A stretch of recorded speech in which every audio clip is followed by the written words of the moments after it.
បងប្អូនអើយចូលប្រឹងធ្វើការឲ្យបានប្រសើរឡើងទាំងថ្វាយខ្លួនចំពោះព្រះដ៏ពិតទុកជាមនុស្សដែលបានលបងលោជាប់ហើយក៏ជាអ្នកធ្វើការដែលមិនត្រូវអៀនខ្មាស់ឡើយដោយចេះកាត់ស្រាយនៅព្រះបន្ទូលនៃសេចក្តីពិតយ៉ាងត្រឹមត្រូវផងអាមែននេះគឺជាអត្ថបទគម្ពីរនៅក្នុងគម្ពីរធីម៉ូថេទី2ចំពុក2ខ15តាមរយៈអត្ថន័យនៃបទគម្ពីរនេះយើងបានដាក់ចំណងជើងនៅបទចម្រៀងមួយដែលមានចំណងជើងថាព្រះបន្ទូលព្រះដាស់តឿនចិត្តយើងខ្ញុំបទព្រះបន្ទូលព្រះដាស់តឿនចិត្តយើងខ្ញុំនេះច្រៀងដោយលោកអំរង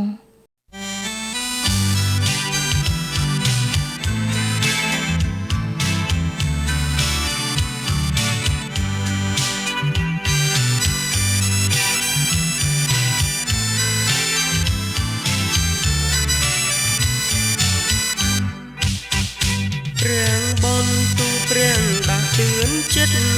ប្រទានជីវិតឲ្យមានសង្ឃឹមព្រះបន្ទូលព្រះដាស់តឿនចិត្តប្រទានជីវិតឲ្យមានសង្ឃឹម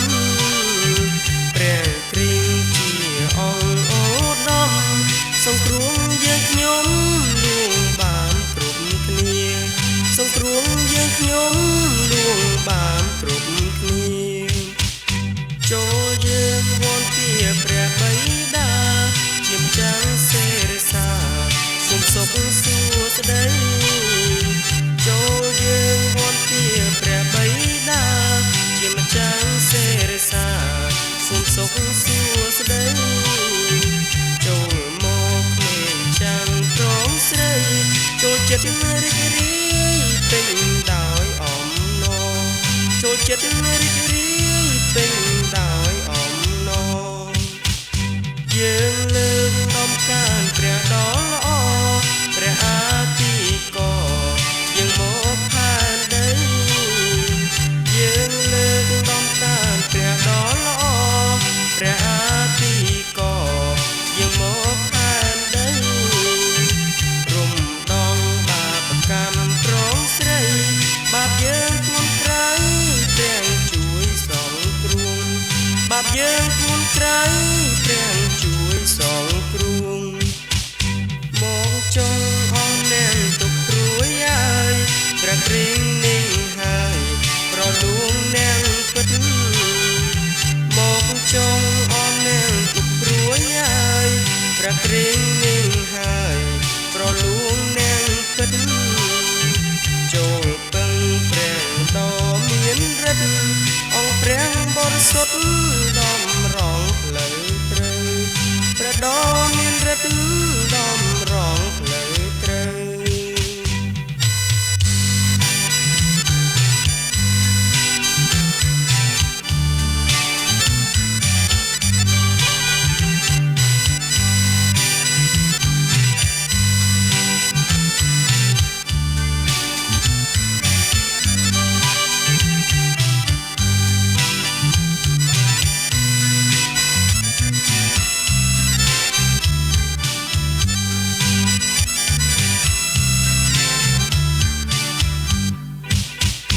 ព្រះទ្រង់ជាផ្លូវជាព្រះពិតជាម្ចាស់ជីវិតសង្គ្រោះសត្វលោកព្រះទ្រង់ជាផ្លូវជាព្រះពិតជាម្ចាស់ជីវិតសង្គ្រោះសត្វលោកចូលស្ដាប់ហើយទទួលយកព្រះសង្គ្រោះលោកទើបផុតទុក្ខភ័យព្រះសង្គ្រោះលោកទើបផុតទុក្ខភ័យព្រះគ្រីស្ទពិតជាម្ចាស់មេត្រីមានចេស្តាក្រៃឆ្ងាលើមញ្ជរាជព្រះគ្រីស្ទពិតជាម្ចាស់មេត្រីមានចេស្តាក្រៃឆ្ងាលើមញ្ជរាជចូលទៅប្រកាំងគុំខ្លាញ់គ្រប់ទាំងអំណាចត្រូវវន្ទាទ្រង់គ្រប់ទាំងអំណាចត្រូវវន្ទាទ្រង់